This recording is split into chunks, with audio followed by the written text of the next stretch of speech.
Y bueno, pues para mí, como digo, es un placer y me han pedido que hable un poco de la evolución terapéutica en la enfermedad inflamatoria intestinal, ¿no? La evolución terapéutica en la enfermedad inflamatoria intestinal, pues yo creo que es algo que, bueno, pues que vamos viendo cómo va evolucionando, cómo va evolucionando. De hecho, aquí tengo todos mis conflictos de interés, pero sobre todo es muy interesante esto, ¿no?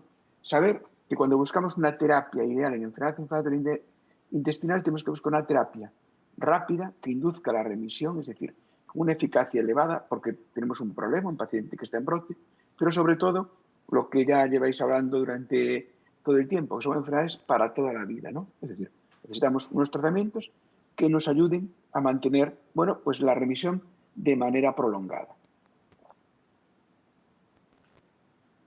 Y podríamos poner esta pirámide, que es la pirámide clásica de tratamiento, tanto un poco más de colitis ulcerosa, pero que en muchos aspectos se puede extrapolar a la enfermedad de Crohn, donde partimos de la parte más baja, que son los aminosalicilatos, después están los corticoides, después están los inmunosupresores y los biológicos. Los biológicos empezaron siendo los anti-TNF en los casos más graves, pero con la llegada de las nuevas moléculas, de los nuevos biológicos, pues vamos a ver cómo suelen tratarse en momentos menos agudos o menos graves de la enfermedad, ¿no? Es decir, podemos intentar que las formas moderadas se traten ya con terapias biológicas.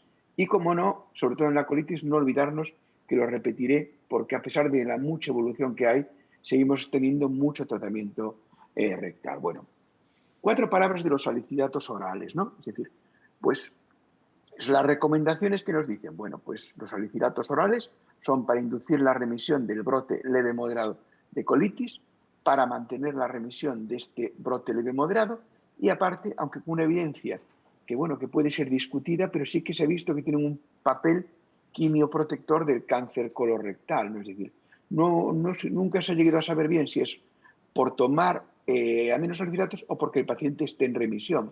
Probablemente cuando se hagan estudios en un futuro con biológicos, probablemente se vea que aquellos pacientes que se consigue que tengan la mucosa cicatrizada, pues van a tener menos riesgo de cáncer colorectal. Pero muy importante, los salicilatos tópicos, ¿no? Es decir, hablamos de evolución terapéutica y como me dicen a mí mis pacientes, los supositorios los ponía mi abuelo, pero sí, pero en esta enfermedad, en la colitis ulcerosa, las formas rectales son importantísimas. Y los salicilatos tópicos porque valen para inducir brotes leves moderados de proctitis o colitis distal, para mantener, y a veces, muchas veces, tienen que ir asociados a otras formas. Unas recomendaciones basándolas en, bueno, las recomendaciones lideradas por el doctor Ginar de GTQ del tratamiento, es decir, las dosis inferiores a 3 miligramos con tratamiento oral no valen para el brote, ni dos para mantenimiento. Es importantísimo en estos pacientes la adherencia al tratamiento, insistir en que lo tomen, que simplificar dosis, formas distales, es decir, sobre todo en las formas distales, que lo tomen. Explicarles cómo ponerlo, es decir, explicar al paciente cómo tiene que ponerse de posición lateral para que ponga el supositorio. Y son fármacos muy, muy seguros. Sabemos que tenemos los enemas que llegan hasta este ángulo esplénico, la espuma rectal que llega un poquito más en colon izquierdo y los supositorios o para la rectitis. Pero es muy importante concienciar al paciente y que lo ponga porque muchas veces hacemos una escalada terapéutica es porque el paciente no está tomando el tratamiento. Lo siguiente, los corticoides. Poco vamos a decir de los corticoides. Podemos hablar del primer ensayo clínico de Trulov del año 55, que realmente antes de los corticoides los pacientes se morían con un brote porque no había ningún tratamiento. Y bueno, fue un ensayo clínico controlado con placebo donde se vio como claramente tratar con corticoides era mucho mejor que no tratar, que era lo que había en este momento. Entonces, los corticoides son unos fármacos muy buenos para la colitis ulcerosa, muy buenos para el Crohn, pero con problemas. Es decir, solo se pueden tratar durante un tiempo. Porque, ¿qué se ha visto? Se ha visto que al cabo del año, pues muchos fracasan, pero muchos, sobre todo, desarrollan la corticodependencia. Que la corticodependencia es un problema muy importante en la colitis ulcerosa. ¿Y qué tenemos que tener de un poco de consejos, ¿no?, con los corticoides? Bueno, saber que cuando tratamos un brote, las dosis subterapéuticas son ineficaces, es decir, tenemos que tratar a dosis de 1 miligramo kilogramo día, porque subterapéuticas van a hacer que muchas veces pensemos que fracasa el corticoide cuando realmente, bueno, pues no le hemos dado la dosis pero tampoco dosis exageradas, no por dar 2 miligramos kilogramo día va a mejorar el paciente, pero sí que va a tener más efectos adversos. No olvidarnos nunca de asociar calcio y vitamina D mientras dure el tratamiento. Y sobre todo, bajar los corticoides bien. No hay una pauta idónea, pero sí que nos va a ayudar mucho la pauta de ir bajando 10 miligramos semanales, 5 miligramos semanales, nos va a ayudar porque nos va a ayudar a ver en qué momento un paciente puede desarrollar una corticodependencia. Pero la clave de los corticoides es nunca, nunca dejarlos de mantenimiento. ¿Por qué? Porque si lo dejamos de mantenimiento puede provocar cataratas, osteoporosis, puede favorecer que se desarrollen infecciones, retraso en el crecimiento en niños o esto lo vimos hace muchos años, ¿no? Vimos hace muchos años las caras en luna llena, las facies cusinoides de gente que tomaba muchos corticoides. Afortunadamente, esto no lo vemos. Incluso los corticoides podemos asegurar que han cambiado la historia de este mundo, ¿no? Porque seguramente muchos de ustedes piensen que Kennedy murió de un disparo y no fue cierto. Kennedy murió por los corticoides, es decir, murió por los corticoides. Ahí en la foto no se veían porque los Kennedy eran unos tipos guapos, es decir, tenían de novia a Marilyn Monroe y tal y cual, pero tenía un poco de facies cusinoide.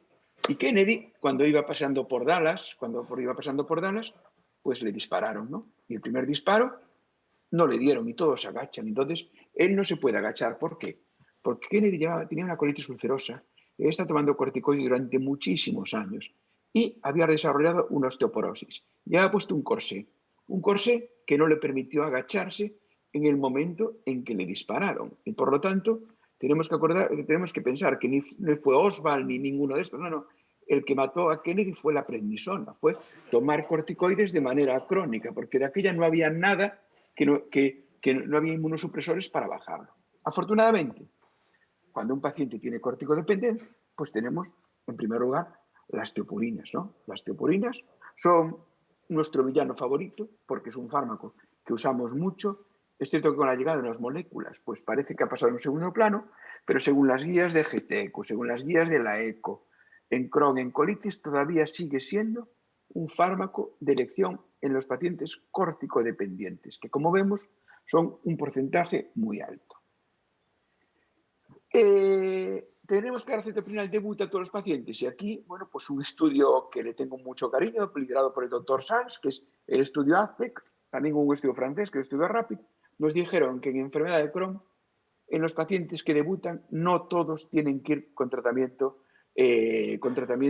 inmunosupresor de inicio. Es decir, porque hemos visto que pueden tener efectos adversos y que no vale para todos. Probablemente para un grupo de pacientes sí, para pacientes más complejos, para pacientes que tengan un patrón no tan inflamatorio, sí que sea bueno empezar con acetoprina, pero no en todos ellos. Un poco hablando de mi villano favorito, de nuestro villano favorito, la acetoprina, es decir, fármaco al que los pacientes le tienen mucho miedo, ¿no? Inmunosupresores no te le dicen mucho, pero es cierto que es un fármaco que es muy eficaz en corticodependencia. Muy eficaz y ayuda mucho en la comboterapia con los anti-TNF. Es cierto que necesita mucha monitorización y vigilancia de los efectos adversos. Hay unas guías claras y es cierto que, bueno, pues que necesita bastantes analíticas. Y el futuro no sabemos cuál es, ¿no? Porque es cierto que hoy por hoy el precio de los biosimilares pues, ha hecho que probablemente se puedan utilizar de manera más temprana los fármacos anti-TNF. Otra palabra de otro inmunosupresor, que realmente ha sido un inmunosupresor importante, la ciclosporina. Solamente hay un ensayo clínico que se dejó con 20 pacientes porque era tal la diferencia que se veía con placebo que hasta no era ético, ¿no?, seguir con este ensayo clínico. Y este ensayo clínico, ¿qué nos demostró? Nos demostró cómo los pacientes que eran tratados con ciclosporina eran superiores a placebo. ¿Y mis reflexiones? Bueno, pues tenemos que saber que la ciclosporina no se puede utilizar en Crohn, solamente en colitis ulcerosa.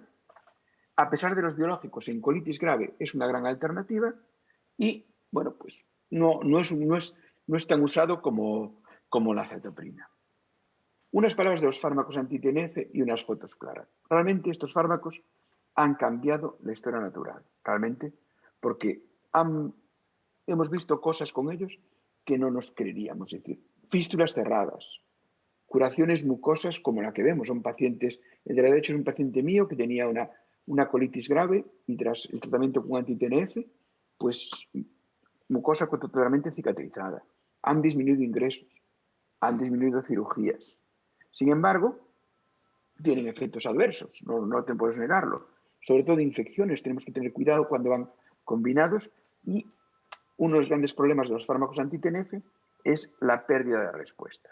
Y han llegado nuevos fármacos, de los que hablaremos ahora, y cuanto más tengamos, yo creo que es mucho mejor para nuestros pacientes. Como os digo, o como les digo, yo creo que un porcentaje de pacientes, tanto en Crohn como en colitis, son no respondedores primarios anti-TNF. Y aquí tenemos que buscar otra alternativa. Pero quizá el gran problema es que un porcentaje nada desdeñable acaba perdiendo respuesta a los fármacos anti-TNF. Y otro porcentaje, no debemos olvidarnos, es que estos pacientes tienen riesgo de infecciones. Cada vez tenemos pacientes de mayor edad, pacientes que prima la seguridad muchas veces, ¿no? O que prima que tengan que ir en monoterapia, no en terapia combinada. Y aquí es cuando han llegado, nuevos fármacos. Pero yo me hice esta pregunta, yo me puse en la piel de Obi-Wan Kenobi a reflexionar, llegan nuevas terapias, pero yo tengo anti-TNF, que los uso mucho, ¿no? Entonces, ¿para quién? Para todos, con las nuevas terapias. Entonces me puse en el papel de Obi-Wan Kenobi, en mi consulta, aquí me puse a pensar como él, y dije, ¿en qué caso aún utilizo fármacos anti-TNF yo? Bueno, pues creo que hay algunas que son indudables, ¿no? En el Crohn fisturizante. En el Crohn fisturizante, el Accent es un estudio randomizado donde se vio que infliximab era superior al placebo, el primer y único estudio bien diseñado para tratar Crohn fisturizante, pero también con adalimumab o con otro anti-TNF. Bueno, hemos visto que es un fármaco muy eficaz en el estudio dado por Chimo Hinojosa de GTQ para el cierre de las fístulas en la enfermedad perianal. Por lo tanto, creo que aquí todavía anti-TNF tiene su papel. En la colitis refractaria, pues veamos la gráfica de ciclosporina, pero tanto ciclosporina como en este caso infliximab es el único biológico que tiene un estudio bien diseñado y es eficaz en el tratamiento de la colitis grave ingresada córtico-refractaria, con unos resultados muy buenos, evitando la colectomía. En dos situaciones, para prevenir la recurrencia postquirúrgica.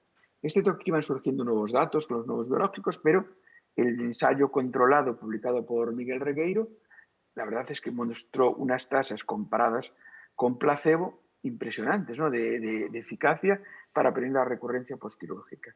Y yo creo que en una situación que es cuando un paciente con colitis opera y tiene una reservoritis, pues aquí yo creo que todavía los fármacos anti-TNF, aquí vemos los datos de GTQ con infliximab, pues yo creo que son fármacos que todavía utilizamos como primera línea. Pero como digo, hasta ayer solo teníamos anti-TNF y necesitábamos un nuevo mecanismo de acción. Un nuevo mecanismo de acción, como la película, es A New Hope, una nueva esperanza. Una nueva esperanza para nuestros pacientes. Una esperanza a la hora de tratarlos. Una nueva esperanza porque tenemos, antes, probablemente uno de los problemas que teníamos con los fármacos anti-TNF es que los estirábamos muchísimo, los teníamos doblemente intensificados y a veces, pues no eran eficaces y podían aumentar la inmunogenicidad y los riesgos.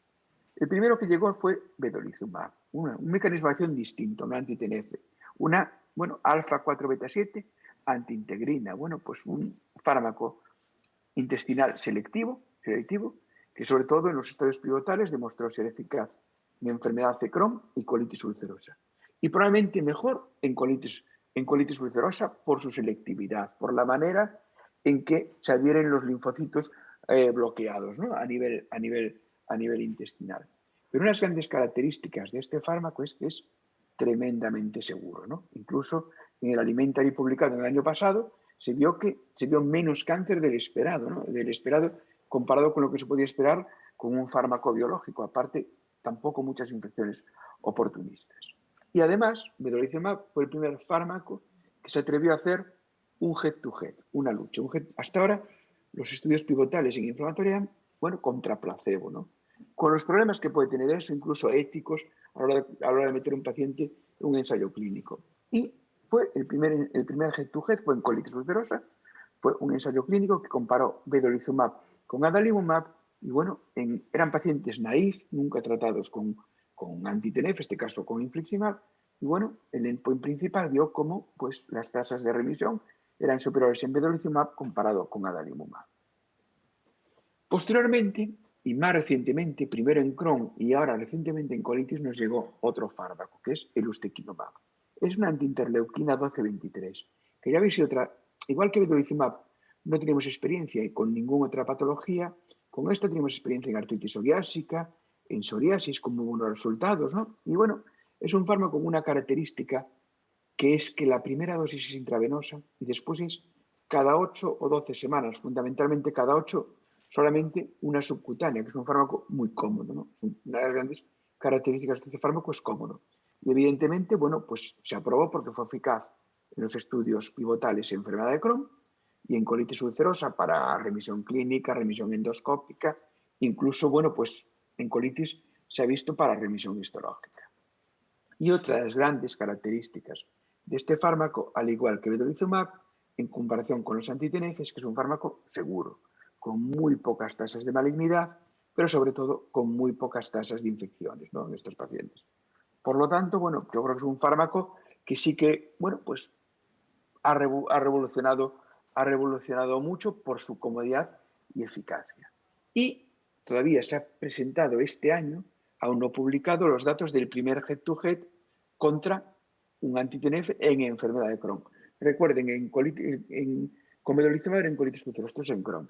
¿Y qué se vio? Bueno, pues se vio en el endpoint principal, es decir, remisión clínica en la semana 52, pacientes naïf, pues igual que adalimumab, es decir, a lo mejor numéricamente superior, pero igual. Y esto es muy buena señal, es decir, porque aparte vemos, muy importante, miren las tasas de remisión en Crohn comparadas con las de colitis, es decir, el Crohn tratado pronto y a tiempo pues suele tener unas tasas de remisión muy elevadas. Estamos hablando que adalimumab en Crohn es un fármaco muy bueno, por lo tanto estos resultados de ustekinumab yo los considero tremendamente positivos por los dos fármacos. Y también nos llegó, también después, una pequeña molécula. Realmente no es un biológico, es una small molecule, son orales, es decir, un fármaco oral como es tofacitinib, que, bueno, pues demostró solo en colitis ulcerosa, por ahora solo tenemos datos en colitis ulcerosa, que es un fármaco eficaz para la remisión en inducción, pero sobre todo algo muy importante, ¿no?, para que el paciente no tome corticoides, ¿no? Remisión clínica sin corticoides. Y como digo, es un fármaco oral que realmente es rápido, eficaz y que podemos utilizar mucho en la colitis ulcerosa. Sin embargo, tuvo una amenaza fantasma, ¿no? La amenaza fantasma, no la película, pero sí que tuvo una amenaza fantasma, que es que, bueno, pues que se vieron más herpes, sobre todo cuando tratas con dosis altas, y es algo que tendremos que ver en un futuro, pero sobre todo datos de reumatología, que a veces hay que extrapolar, a veces hay que tener cuidado, porque en reumatología nuestros pacientes son de edad más anciana, muchos pacientes. Bueno, pues se vio que hubo unas restricciones de la EMA sobre el uso de tofacitinib en algunos subtipos de pacientes, como pacientes con TEP previos, precisamente porque tuvieron TEPs, con insuficiencia cardíaca, pacientes con neoplasia. Por lo tanto, es un fármaco que yo creo que es rápido, eficaz, oral, muchas ventajas, pero que probablemente no sea para toda la población, para toda la población. Y bueno, ya antes de acabar con dos palabras del futuro, que el futuro, bueno, pues estamos esperando, ¿qué tengo yo para elegir un fármaco? Bueno, pues tengo todos estos fármacos biológicos y aquí es muy importante pensar. Tenemos que ver la eficacia, las características individuales de cada paciente, la seguridad, el coste, evidentemente el coste es algo tremendamente que tenemos que tener en cuenta, y el pálpito. El pálpito es un poco lo que nos dice a qué paciente puedes responder y a qué paciente puedes no responder. Por lo tanto, cuando nos ponemos delante de un paciente tenemos que escoger, evidentemente están las guías, que es muy importante, los datos de eficacia, o incluidos los head-to-head, subgrupos de pacientes especiales, como hemos hablado, pacientes de edad, pacientes que quieran quedar embarazadas, la inmunogenicidad, en teoría, por ejemplo, tofacitinib va en monoterapia y ustekinumab, vedolizumab la mayoría de las veces también, el precio, la adherencia, que hayan sido adherentes al tratamiento. Si alguien no es adherente a 5-ASA, pues tenemos que tener algo en un futuro, saberlo para vigilarlo bien. La comodidad, y ya digo, factores individuales y el pálpito. Y ahora les voy a hablar un poco, unas palabras de nuevas terapias, porque el futuro está aquí, que conozco, pero que apenas he usado en práctica clínica, porque tenemos mucho futuro en la enfermedad inflamatoria intestinal. Bueno, no solo fármacos, ¿no? Tenemos también el alofisel, ¿no? Bueno, pues que son las famosas inyecciones de células madres en la enfermedad fistulizante. Bueno, pues que se ha visto cómo en pacientes que ya habían llevado anti-TNF, pues la inyección de estas células madres tenía unas altísimas tasas de remisión. Es cierto que tiene que estar en cirujanos expertos, en cirujanos con formación, coloproctólogos, y bueno, es algo que tenemos ahí como una esperanza para pacientes que cada vez lo estamos utilizando más. Lo mejor del nombre del alofisel es el nombre que le han puesto, ¿no? Que le han puesto Darth Vader Trocel, es decir, un nombre que no podemos olvidarnos de él. Los biosimilares los estamos utilizando, pero algunos, como este realizado, este de Celtrión, el infliximab ha desarrollado una fórmula de infliximab subcutáneo, es decir, infliximab hablábamos que era un fármaco de elección, colitis grave, perianal, pues esto para mí es una innovación, tener un infliximab subcutáneo es algo que puede dar muchas ventajas.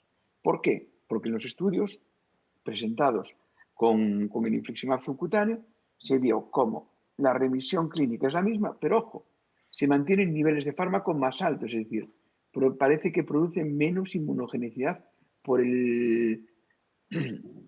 por ser un fármaco subcutáneo que fármaco intravenoso. Realmente los resultados son espectaculares, ¿no? A mí una vez me preguntaban, ¿nos fiamos de los coreanos? Bueno, pues evidentemente de este no, pero este no fue el que hizo el fármaco, sino fueron los que fabricaron Samsung, los que fabricaron Kia, por lo tanto, evidentemente, estos resultados creo que son buenos para todos, para el futuro, tener el infliximab subcutáneo. Y también el vedolizumab subcutáneo. El vedolizumab subcutáneo se ha publicado datos que, bueno, pues que es un fármaco que probablemente por comodidad, misma eficacia que el vedolizumab, y lo podemos utilizar pronto, muy pronto o desde ya en nuestra práctica clínica. ¿Y el futuro? El futuro vamos a hablar de dos líneas de tratamiento fundamentalmente y nombrar otra. Una, los nuevos JAK. Los JAK, el primero que hubo fue el tofacitinib, fármaco eficaz, muy seguro, muy rápido, pero con problemas de seguridad. Pero la llegada de otros inhibidores de las vías JAK, podemos hablar hablando un rato de todo lo que hacen las vías JAK, pero lo que quiero hablar son fundamentalmente de dos, que son upadacitinib y filgotinib, que pronto estarán en el mercado ya y ya se empiezan a utilizar en reumatología. En teoría son JAK selectivos. Al ser JAK1 y no JAK1/3 como es tofacitinib, en teoría al ser JAK1, en teoría muchos de los efectos adversos como tromboembolismos, como los controles analíticos deberían ser más controlados. Es cierto que necesitamos estudios a medio y largo plazo, porque los primeros estudios con tofacitinib pivotales fueron muy buenos también, pero bueno, es algo que tenemos que tener en cuenta a la hora de saber que vendrán JAK nuevos y todavía están desarrollándose JAK, incluso GAT selectivos, ¿no? que actúan a nivel puramente intestinal. Yo creo que las vías JAK, sobre todo cuando me llegue un opacrón, que será muy importante la primera JAK, que llegue el pacrón. Y otros fármacos muy esperanzadores son las antiinterleuquinas 23. Veíamos que ustekinumab era antiinterleuquina 12-23, pero tenemos guselkumab, risankizumab y también mirikizumab que actúan directamente sobre la interleuquina 23. ¿Y cuál es la diferencia? Si son fármacos muy seguros, vale, como el ustekinumab. Pues se ha visto que, bueno, sobre todo en dermatología, que las antiinterleuquinas 23 potencian más la eficacia que las antiinterleuquinas AT23. Están en desarrollo en Crohn y yo creo que pronto y en un futuro en colitis ulcerosa. También una palabra de un modulador S1 que es el ozanimod, que es oral, que se han presentado datos y ya está aprobado por la FDA y pronto por la EMA, que también es otro fármaco oral con otro mecanismo de acción totalmente distinto, pero en este caso con muy buenos resultados en colitis ulcerosa. Y tenemos todo esto ya acabando, ¿no? ¿Cómo será el futuro del tratamiento, ¿no? Pues le preguntamos a los grandes maestros y nos dice que no se puede ver, que es imposible saber cómo es el futuro. El futuro, ¿cómo lo veo yo? ¿Cómo lo veo yo? Y siendo gallego que me voy a mojar poco, ¿no? Es decir, veo que a la hora de elegir fármacos, pues vamos a tener que saber lo que sabemos de ahora, la experiencia del médico, comorbilidades, preferencias del paciente, cada vez más importante, precio, posicionamiento de las administraciones, porque vamos a tener en pipeline tantas cosas interleuquinas 23, anti-JAK, anti-integrinas, moduladores S1.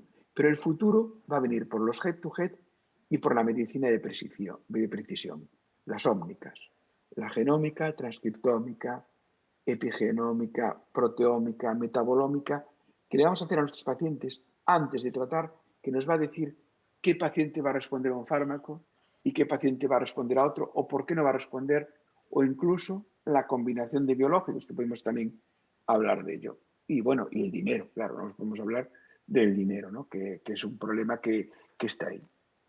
Y nada más, concluir, muchos tratamientos nuevos, anti-TNF, ustekinumab, vedolizumab, muchas líneas nuevas en investigación, faltan criterios predictivos de respuesta, los head-to-head han llegado para quedarse y un futuro esperanzador para nuestros pacientes, ¿no? Y mi última diapositiva, decirles que esta es solo mi visión desde Santiago, me gusta acabar con esta imagen de esperanza, con una imagen de esperanza de la última escena del Imperio Contraataca, que es la mejor película de la serie, pues si me iban a preguntar, eso digo que no hay ninguna duda, y acaban nuestros héroes mirando un poco el fondo, mirando el futuro, y yo les traslado, para que miren este futuro, para decirles cómo es la visión, y les traslado al futuro viendo lo que se ve desde la ventana de mi casa, desde el futuro, desde Santiago de Compostela, donde, ya digo, estoy aquí, me gustaría estar con ustedes y a ver si otro año estoy con vosotros. Y nada más, espero haber sido las preguntas que quieran.